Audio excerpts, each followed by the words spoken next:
manera a través de la cual yo obtengo la chicha. La chicha esa que se consume, que tiene un grado alcohólico, es debido al tiempo que se le ha dado de fermentación alcohólica en medio anaeróbico. Así también, a través del piruvato, yo obtengo oxalacetato y obtengo malato. Entonces, son 5 los caminos que puede seguir el piruvato. Ahí tenemos 3. El piruvato que proviene de la glucólisis, obtengo etanol, acetilcoenzima A o lactato. Y aquí dice 2, ¿por qué? En este momento lo vamos a ver. Muy bien, la glucólisis. La glucólisis es una secuencia de 10 reacciones, obviamente, que tienen la capacidad de generar como producto parte de un sustrato que es la glucosa y su producto son 2 piruvatos, ahí va 2, no dice 1, 2 piruvatos, una generación neta de 2 moléculas de ATP porque gasté 2 y generé 4 menos 2, me quedan 2, 2 moléculas de ATP y un NAT. Pero vamos a ver en este momento dónde se localiza en todas las células del organismo. Vale decir, si me dicen, ¿será que se da la glucólisis en un glóbulo rojo? Sí. ¿Será que se da una glucólisis en un tejido hepático? Sí. ¿En qué zona? En el citoplasma. Viene la otra pregunta. ¿Por qué es importante la glucólisis? La glucólisis es una manera a través del cual nuestras células, nuestros tejidos obtienen energía, ya sea en un medio aeróbico, como es lo que caracteriza a todo ser vivo, o en un medio ligeramente anaeróbico. Y la importancia radica en que es la fuente primaria energética de nuestros glóbulos rojos. Nuestros glóbulos rojos, al carecer de mitocondria, porque no tienen mitocondria, generan una glucólisis anaeróbica. Ahí está lo paradójico de la glucólisis, porque de repente uno puede pensar y decir, el glóbulo rojo transporta oxígeno. Como transporta oxígeno, la glucólisis que se genera en el glóbulo rojo es de tipo aeróbico. Pero resulta que para que se dé una glucólisis aeróbica, ¿qué necesito yo? Una organela. ¿Qué organela? La mitocondria. Lamentablemente, la mitocondria no está presente en los glóbulos rojos. Entonces, ¿qué le queda a este glóbulo rojo para obtener energía? Hacer una glucólisis de tipo anaeróbico y es su fuente energética primaria, al igual que lo es para el encéfalo. Se dice que aproximadamente 120 gramos por día yo necesito de la glucosa para poder obtener energía. Obviamente para el encéfalo. En el músculo esquelético, ni qué decir, actividades glucolíticas grandes que me permiten arrastrarme sobre la tierra. Existe otra de las grandes funciones. Se dice que el 2,3-difosfoglicerato es un efector alostérico. Efector alostérico dice que facilita el desprendimiento de la molécula de oxígeno hacia los tejidos. Y obviamente que participa en otras vías metabólicas como es la fructosa y la galactosa. Entonces veamos la primera fase de la vía de la glucólisis. Lo primero, la glucosa atraviesa las membranas de nuestras células a nivel de citoplasma, empieza a fosforilarse y lo que pueden ver acá marcado con verde que estoy en el puntero es que la glucosa cuando se convierte en glucosa 6-fosfato es una reacción netamente irreversible. Al ser irreversible se convierte en una barrera energética. Al ser una barrera energética se convierte en una vía reguladora. ¿Qué más aparece acá? El magnesio. Vamos a ver dónde más. En la glucosa 6-fosfato se isomeriza y se convierte en fructosa 6-fosfato. Esta fructosa 6-fosfato sufre una nueva fosforilación donde hay nuevamente gasto de energía y se convierte en fructosa 1,6-bifosfato, una molécula altamente energética que es capaz de partirse. La fructosa tiene 6 carbonos, se parte por la mitad y me genera 2 triosas de 3 carbonos cada uno. ¿Cómo se llaman las triosas de la glucólisis? Se llaman dihidroxicetona y gliceraldehído 3-fosfato. Muy bien, ¿qué camino continúan? Las dos continúan, la dihidroxicetona y el gliceraldehído 3-fosfato continúan, hacen el mismo camino. Al hacer el mismo camino, está diciendo de que nosotros vamos a tener que se va a convertir en 1,3-difosfoglicerato, una reacción reversible, no hay problema, el 1,3-difosfoglicerato en 3-fosfoglicerato y el 2-fosfoglicerato en fosfenol piruvato. Y aquí hay un errorcito. El fosfenol piruvato se convierte en piruvato mediante una reacción irreversible. Aquí va la tercera reacción irreversible. La segunda reacción, esta era la primera irreversible, la segunda irreversible es la fructosa 6-fosfato con fructosa 1,6-bifosfato y la tercera reacción irreversible es el fosfenol piruvato a piruvato. ¿Qué se me está generando aquí? Dos moléculas de ATP, dos moléculas de ATP, dos NAT y todos en presencia de magnesio. El piruvato, si cae en medio aeróbico, entra y se convierte en acetilcoenzima A en la mitocondria y entra al ciclo de Krebs. Si está en medio anaeróbico, este piruvato hace uso de equivalentes reductores y se convierte en lactato. Ahí está la diferencia de los dos productos diferentes que se genera la glucólisis. Veamos nuevamente para que no estas reacciones no tienen más que el sentido de que ustedes analicen aquí las enzimas que participan, a más allá de que vean el compuesto químico. La glucosa se fosforila y se convierte en glucosa 6-fosfato, gracias a una presencia de una enzima exoquinasa o glucosinasa, dependiendo de qué tejido estamos hablando. Para eso invierto energía ATP y que tengo la presencia del magnesio. Si ustedes han escuchado, mucho hablan en las redes sociales, consumir magnesio, dice, preferentemente bajo la forma de una sal soluble que es el citrato de magnesio. Si usted se siente cansado, si usted se siente débil, si tiene calambre, si tiene problemas con el metabolismo, dice, de los hidratos de carbono, consuma magnesio. ¿Tienen razón? Claro que sí. ¿Por qué? Fíjense que aquí está el magnesio. Este magnesio actúa como cofactor, ayudador de la exoquinasa y la glucosinasa, así como cuando yo hablo de una enzima deshidrogenasa y que me hace falta el NAD y el FAT.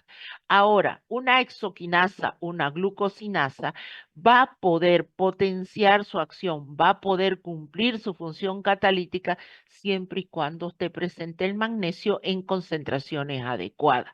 Entonces, si yo no tengo magnesio, yo tengo una dieta pobre en la cual el magnesio me llega o no me llega casi nada, obvio que voy a tener un cansancio, porque esta vía de la glucólisis, que es una de las vías fundamentales a través de la cual obtengo energía, no está funcionando adecuadamente. Obvio que mis células van a sentir la necesidad de esas moléculas de ATP y que regula el metabolismo de hidrato de carbono, claro, porque esta es la vía de la glucólisis y la vía de la glucólisis es una vía de metabolismo de hidrato de carbono. Vamos con la segunda. Entonces, esta es una regulación, una vía irreversible. Primera barrera energética. Yo les estoy mencionando las más importantes. La segunda no es tan importante, ahí está, es reversible. La segunda, en realidad la tercera reacción que corresponde a la segunda barrera energética es esta. La D-fructosa 6-fosfato se convierte en D-fructosa 1,6-bifosfato gracias a una enzima fosfofructosinasa. Segunda barrera energética. Entonces, la primera barrera energética, glucosa, glucosa 6-fosfato, gracias a la enzima exoquinasa o glucosinasa. La fructosa 6-fosfato que se convierte en fructosa 1,6-bifosfato, gracias a la enzima fosfofructosinasa. A su vez, una vez que nosotros hemos logrado convertirla a esta estructura altamente energética, esta se parte en dos triosas, en una aldosa y en una cetosa. El gliceraldehído 3-fosfato y la dihidroxicetona 3-fosfato. Entonces, estas dos, cada una de ellas sigue el mismo camino. A partir de acá todo se duplica. Todo se duplica. Es decir, aquí el gliceraldehído 3-fosfato sigue esta vía. La dihidroxicetona 3-fosfato sigue esta vía. Es decir, acá hay un piruvato, pero como se duplica, yo todo lo multiplico por 2. Esta reacción es reversible, no tiene importancia. Gliceraldehído 3-fosfato, 1,3-bifosfato, este a su vez se convierte en 3-fosfoglicerato. ¿Cuál es la importancia de esto? La importancia de esto es que yo genero moléculas de ATP, miren acá, moléculas de ATP, este proceso se llama fosforilación a nivel de sustrato.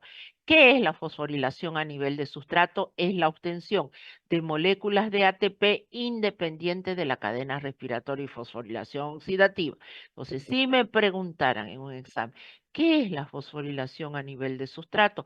No es más que la generación de moléculas de ATP independiente de la fosforilación oxidativa o cadena respiratoria. Un ejemplo, vamos a ir viendo varios. Un ejemplo, 1,3-bifosfoglicerato se convierte en 3-fosfoglicerato. Miren ustedes. Y aquí otro detalle que me estaba olvidando. ¿Qué es lo que hay aquí? NAD hidrogenado. ¿Qué son los NAD hidrogenados? Equivalentes reductores. Los equivalentes reductores que alimentan la cadena respiratoria o pueden alimentar el proceso, miren ustedes, en el cual el piruvato se convierte en lactato. Otro, el 3-fosfoglicerato se convierte en 2-fosfogliceratos, reacción que no tiene importancia, pero cuando llego yo al fosfoenol piruvato que se convierte en piruvato, esta sí es una reacción, la tercera reacción regulatoria, la tercera. ¿Cuál es la enzima que participa? La piruvato-sinasa. Y en esta reacción también hay una fosforilación a nivel de sustrato. Entonces, vamos más allá, ya la vamos a ver. Aquí están todas las enzimas y el tipo de reacción.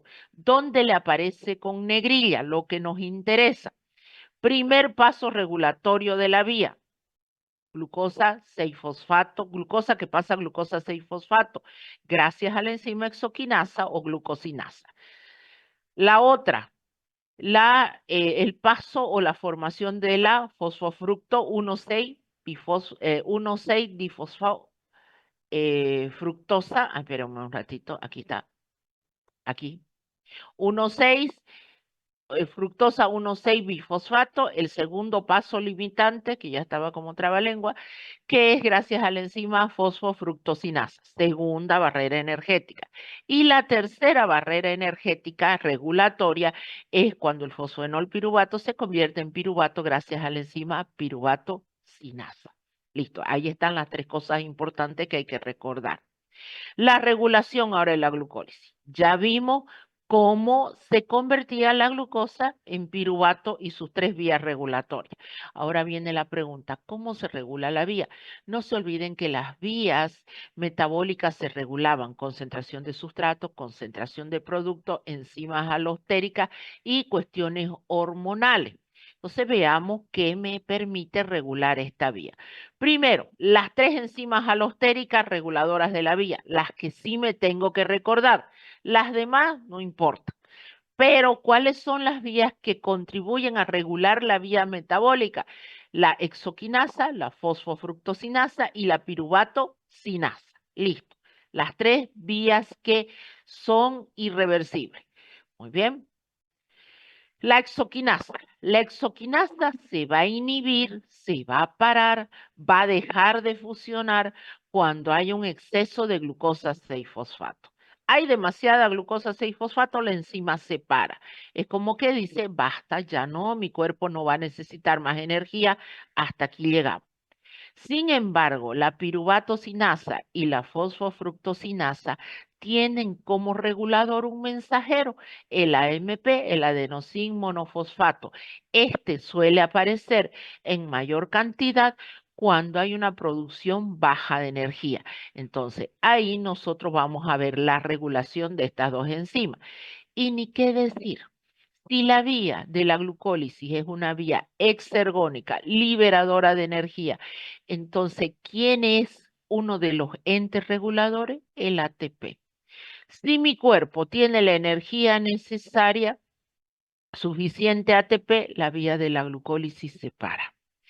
si mi cuerpo no tiene ATP y está necesitando de energía, mis células necesitan de energía porque la concentración de ATP es el limitante, la glucólisis se activa a las vías, a las enzimas. Entonces, el ATP, dice, es un indicador que están satisfechas las necesidades metabólicas de la célula o inhibe a las enzimas.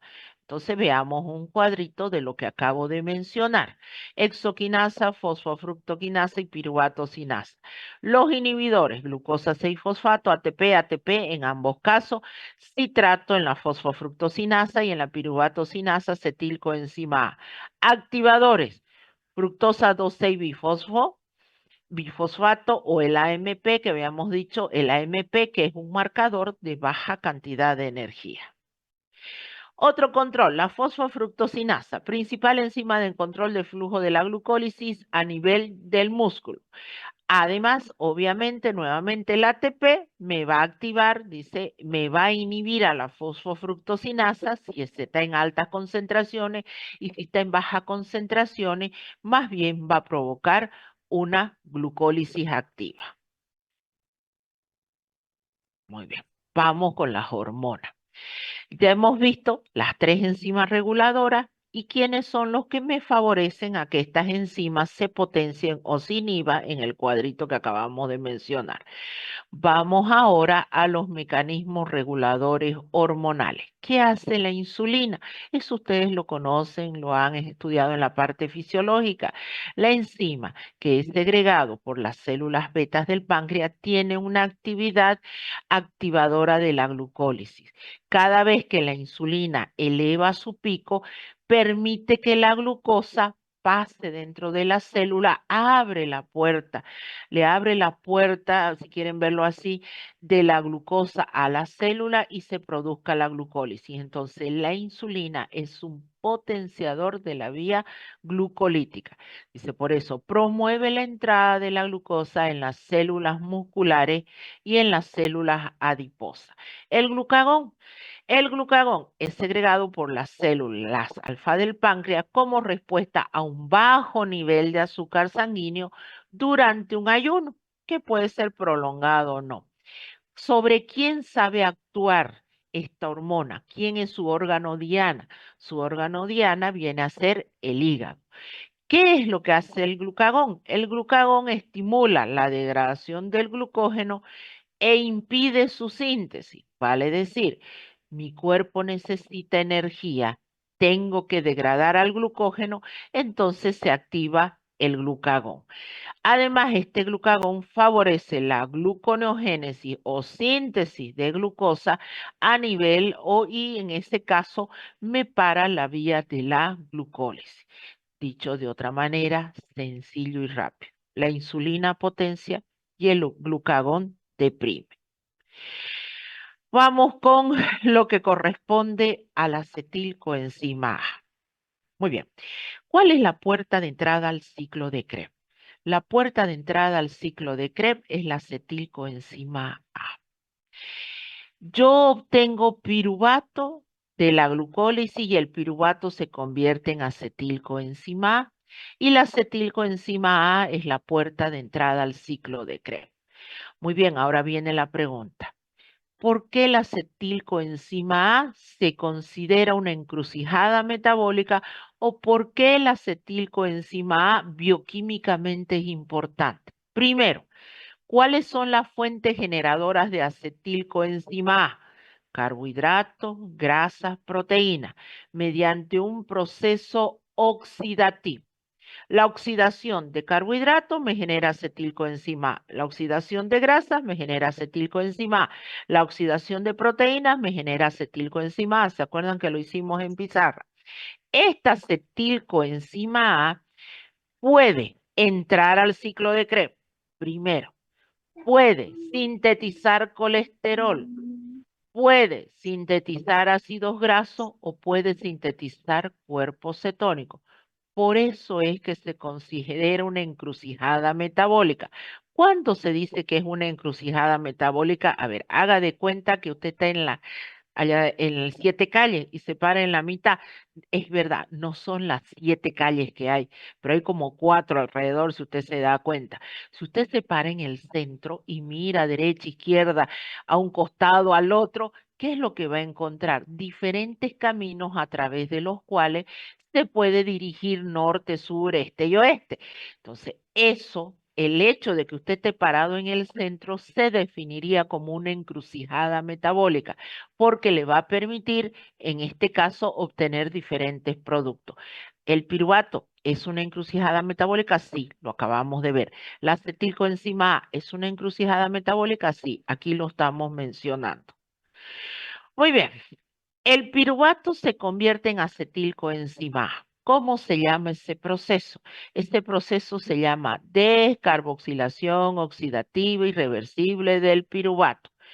Descarboxilación, ¿qué quiere decir? Que le voy a quitar un dióxido de carbono al piruvato y lo voy a convertir en acetilcoenzima A. Esta reacción es sumamente importante porque me permite que los hidratos de carbono entren al ciclo de Krebs. Si no existiera la descarboxilación oxidativa del piruvato, los hidratos de carbono no pueden ingresar al ciclo de Krebs. Entonces, y al ser irreversible, me dice, los hidratos de carbono se pueden convertir en grasa porque la acetilcoenzima A se convierte en grasa, me sintetiza colesterol, me sintetiza ácido graso, pero la inversa no es válida. Yo no puedo a partir de las grasas obtener hidrato de carbono. La inversa no es válida porque esta es una reacción irreversible. Pareciera que esta reacción es bastante sencilla. Sin embargo, ocurre lo siguiente. Existe una serie de procesos multienzimáticos. Si nosotros lo miramos, existen 3 enzimas que catalizan este paso que parece tan sencillo. Primera enzima, piruvato descarboxilasa, que necesita como coenzima el pirofosfato de tiamina. La segunda enzima, dihidroxilipoiltranscetilasa, que necesita 2 coenzimas, el famoso ácido lipoico, si lo han escuchado, que lo toman los que hacen deporte, que lo toman personas que tienen problemas neurológicos, etcétera. Ahí está uno de los justificativos. La coenzima A, otra enzima, dihidroxilipoil deshidrogenasa, que utiliza 2 coenzimas que ya ustedes las conocen, flavin adenin dinucleótido y nicotidamida adenin dinucleótido. Entonces, si me falta una de estas, lamentablemente estas enzimas se paran porque trabajan en equipo. Y esta proyección que les estoy mostrando es simplemente para que ustedes vean que las 3 enzimas con los 5 coenzimas trabajan como los engranajes de un reloj. Así tan parecido, si usted destapara un reloj, viera los engranajes. Si se para uno de ellos, se para todo el sistema. En este caso, la deficiencia de estas coenzimas me lleva a una o me lleva a una reacción defectuosa o en muchos defectos que se logra parar. Existen una patología que está relacionada con la deficiencia enzimática de este tipo de estructura, de este tipo de reacción. ¿Qué es lo que sucede? Esos niños presentan ataxia, presentan problemas musculares, en algunos casos es de muy mal pronóstico. Entonces, la importancia de que los 5 cofactores y las 3 enzimas funcionen adecuadamente. Muy bien. Entramos ahora. Ya pasamos la glucólisis, que pasa de glucosa a piruvato, de piruvato a acetilcoenzima A y de acetilcoenzima A ciclo de Krebs. Estamos siguiendo esa secuencia. Ciclo de Krebs. A ver, el tan famoso ciclo de Krebs que ustedes hasta lo han estudiado en colegio. Hay hasta un rap del ciclo de Krebs, ¿no ves? Bueno, aquí el hecho no es de que usted se va a aprender de memoria las reacciones, no. La importancia es que usted entienda cuál es el principio bioquímico del ciclo de Krebs. ¿Por qué se habla tanto del ciclo de Krebs? Porque cuando usted estaba estudiando en colegio se lo mencionaron. Partamos de lo siguiente. puerta de entrada del ciclo de Krebs, hoy en día, porque antes decían que era el oxalacetato, hoy en día con las nuevas tecnologías se dice, la puerta de entrada al ciclo de Krebs es la acetilcoenzima A. Esperemos un ratito. Ah, ya, perdón. Es acetilcoenzima A. ¿Qué se obtienen como producto? Dos moléculas de dióxido de carbono, ahí está, generando energía bien directamente como ATP. No, en realidad no se genera ATP en el ciclo de Krebs, se genera GTP y equivalentes reductores. ¿Se acuerdan lo que eran los equivalentes reductores? Esos cheques que nosotros decíamos y que caían a la cadena respiratoria y se acoplaban a la fosforilación oxidativa. Bueno, eso es lo que genera el ciclo de Krebs. ¿Cuáles son los equivalentes reductores? NAD o FAD hidrogenado. El ciclo es netamente aeróbico. Dicho de otra manera, si usted no oxigena adecuadamente, ¿qué le pasa al ciclo? Se va parando. Este ciclo funciona defectuoso en ausencia o escasez de oxígeno. Puede por eso provocar una inhibición total o una inhibición parcial. ¿Dónde se ubica el ciclo de Krebs? ¿Se acuerdan que siempre teníamos esa secuencia, ¿no? De cómo estudiar las vías o los ciclos. En todas las células, ya si se para, ya saben que volvemos a ingresar. En todas las células de los mamíferos que contienen mitocondria. Es decir, que se excluye los hematíes. Si yo tengo una célula que carece de mitocondria, ¿va a haber ciclo de Krebs? No hay. Porque yo necesito, ¿en qué lugar se va a producir? Se va a producir en la matriz mitocondrial. Todas las enzimas del ciclo de Krebs están en la matriz mitocondrial, a excepción de la succinato deshidrogenasa, que se encuentra en la cara interna de la membrana mitocondrial, obviamente, de la cara interna de la mitocondria. ¿Cuáles son las funciones del ciclo de Krebs? Principal vía oxidativa. ¿De qué? Hidrato de carbono, proteínas y lípidos. Primera función. Dos, es generadora de equivalentes reductores o su equivalente GTP. Generalmente se generan de cuánto? De 10 a 12 moléculas de ATP. Por eso es una de las principales vías para generar energía en los mamíferos. El ciclo proporciona sustrato para la cadena transportadora de electrones. Además, me permite a través de sus intermediarios sintetizar compuestos, porque a partir de la succinilcoenzima A y la glicina yo sintetizo la porfirina, protoporfirinas y sus equivalentes de compuestos derivados de esto. Por eso se dice que el ciclo de Krebs es anfibólico. ¿Qué quiere decir anfibólico? Que confluyen en sí vías oxidativas como catabolismo de hidrato de carbono, proteínas y lípidos, o me permite a partir del ciclo sintetizar compuestos, como quienes, cómo sintetizar compuestos como la porfirina, protoporfirina, sintetizar aminoácidos glucogénicos, etc. Entonces, es una vía anfibólica y ahí está la respuesta. ¿Cómo se regula el ciclo de Krebs? El ciclo de Krebs principalmente se regula por tres enzimas y lamentablemente me tengo que acordar los nombres de las enzimas: citrato sintetasa, isocitrato deshidrogenasa y la alfa-cetoglutarato deshidrogenasa. Además, otro control es el control respiratorio. Ni qué decir, porque está estrechamente regulado con la cadena respiratoria o transporte electrónico, que tiene un proceso directo con NAD y con FAD. Muy bien. Cada cadena transportadora de electrones oxida, dicen los NAD y los FAD, permitiendo que finalmente obtengamos NAD y FAD que son reutilizados nuevamente. ¿Qué otro control tiene el ciclo de Krebs? El ciclo de Krebs está controlado por la cantidad de ADP o fuentes de equivalentes reductores, dice NAD o FAD. Si no hay ADP, no se olviden que el ADP se acoplaba o generaba con el fósforo el ATP en el proceso de fosforilación oxidativa. La coenzima A, esto solamente tiene el objetivo de mostrarles a ustedes que ¿Se acuerdan cuando decíamos los aminoácidos no proteicos son importantes? Por ejemplo, la beta-alanina. La beta-alanina es importante porque forma la coenzima A. La coenzima A es una puerta de entrada al ciclo de Krebs a través de la descarboxilación oxidativa del piruvato. Aquí está la beta-alanina, compuesto que tiene mucho que ver con la coenzima A. Todo esto es la coenzima A. Este objetivo solamente de esta proyección es esa.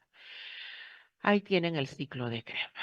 Lamentablemente, por lo menos me tengo que acordar las reacciones de regulación, me tengo que acordar las principales reacciones que se producen en el ciclo de Krebs. Partamos entonces.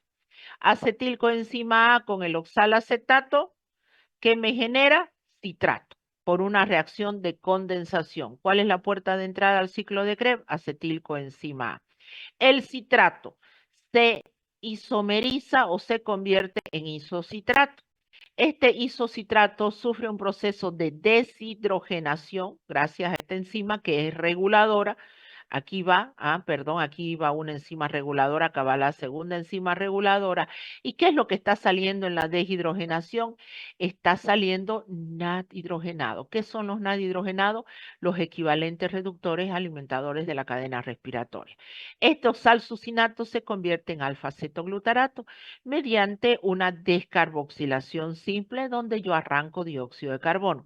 El alfa-cetoglutarato se convierte en succinilcoenzima A mediante una descarboxilación oxidativa. Ya aquí participo otra vez los NAD y me aparece un segundo equivalente reductor. Y viene aquí una fosforilación a nivel de sustrato. Tercer ejemplo de fosforilación a nivel de sustrato. Dos hemos visto en la glucólisis y un tercero en el ciclo de Krebs. Cuando el succinilcoenzima A se convierte en succinato. Ven que el GDP se convierte en GTP. Ahora, yo quiero que miren en todo esto y me digan si aparece una molécula de ATP. No aparece molécula de ATP, pero aparece los NAD. Y los NAD son sinónimos, es el cheque. Si nosotros decíamos que el ATP era el dinero con tan insonante, los NAD son los cheques. Entonces, estos NAD son los que van a caer en la cadena respiratoria y van a generar 3 moléculas de ATP. Por último, el succinato se convierte en fumarato, deshidratación, el fumarato en malato, una hidratación, y el malato en oxalacetato, una deshidratación. Entonces, ¿cuántas reacciones tenemos? Tenemos 8 reacciones en el ciclo de Krebs. Condensación, isomerización, deshidratación, descarboxilación simple, descarboxilación oxidativa, fosforilación a nivel de sustrato, deshidratación, hidratación y deshidratación nuevamente. Y cerramos el ciclo. ¿Qué obtenemos como producto? Dióxido de carbono, equivalentes reductores GTP y FAT hidrogenado. Muy bien. Esto no es más que el resumen de lo que está ahí, la reacción final. Entonces, ¿cuáles son los productos del ciclo de Krebs? 2 moléculas de dióxido de carbono, 3 NAD hidrogenado, un FAD hidrogenado y un GTP, desde el punto de vista importante. Ahora, lo mismo en otra forma, dicho en forma, si ustedes quieren verlo verbal, y aquí está lo que nosotros hemos venido, un resumen de lo que hemos venido estudiando. Cadena respiratoria acoplado a fosforilación oxidativa. ¿Qué es lo que alimenta la cadena respiratoria? Los equivalentes reductores. Estos equivalentes reductores, ¿de dónde caen? Caen de la glucólisis, caen del ciclo de Krebs y tenemos, y ya hasta ahorita hemos estudiado todo este gráfico. La glucólisis, desde cuántas moléculas de ATP me genera cuando se quema un mol de glucosa. Y aquí tenemos glucólisis, 8 moléculas de ATP. La descarboxilación oxidativa del piruvato, 6 moléculas de ATP. En el ciclo de Krebs tenemos 24 moléculas de ATP. ¿Por qué 24? ¿Por qué 6? ¿Por qué 8? Porque no se olviden que la glucosa se parte en 2 y eran 4 moléculas de ATP que se generaban, pero si lo multiplicamos por 2, 8. En la descarboxilación oxidativa se genera un NAD. Ese NAD me genera 3 moléculas de ATP, pero como son duplicados por 2, 6. En el ciclo de Krebs, cada acetilcoenzima A me genera de 10 a 12 moléculas de ATP multiplicado por 2, 24. Finalmente, un mol de glucosa, ¿cuántas moléculas de ATP me genera? 38 moléculas de ATP. Matemática básica que si ustedes se sientan lo van a ver. Y aquí está el resumen. Cada NAT, ¿cuántas moléculas de ATP me genera? 3, 3. Aquí es fosforilación a nivel de sustrato, un GTP o un mol de ATP. Cada FAT me genera 2 moléculas de ATP. Entonces me dice que finalmente en el ciclo de Krebs, ¿cuántas moléculas de ATP se genera? 12 moléculas de ATP por ciclo. Si viene de la glucosa, 2-acetilcoenzima A se quema 12 por 2, 24. La regulación del ciclo. La regulación del ciclo está finamente regulada por dos compuestos, los NAD hidrogenados y los ATP. Si nosotros miramos, primero, acá, la primera enzima, la citrato, sinasa, esa va a estar regulada o va a estar, obviamente regulada o va a ser inhibida por NAD fosforilado, ATP, acil, ácidos grasos y succinilcoenzima A. La segunda enzima de regulación va a estar inhibida nuevamente por ATP y NAT principalmente. Y la tercera por lo mismo, por ATP, NAT, pero por succinilcoenzima A. Ahora, los que potencian o los activadores, si nos fijamos el calcio, el famoso calcio había sido un potenciador